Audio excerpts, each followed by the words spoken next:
அதெல்லாம் கிடையாது. இதுக்கு பேர் பட்டவர்த்தனமாக பொறாமை. அவளுக்கு லீவெல்லாம் கிடைக்கிறது, அவளுக்கு முடியறது, நமக்கு ஒன்றும் முடிய மாட்டேங்கிறது.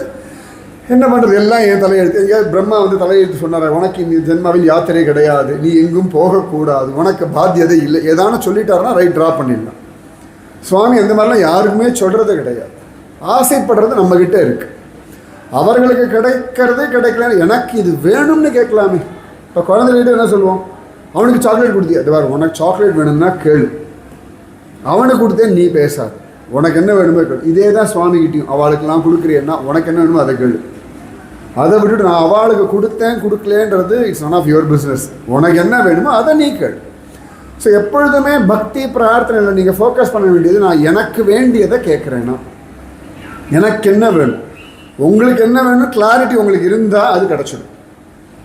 நீங்கள் அடுத்த வேலை பார்த்துட்டு இருந்தாலும் உங்களுக்கு என்ன வேணும்னு தெரியாது.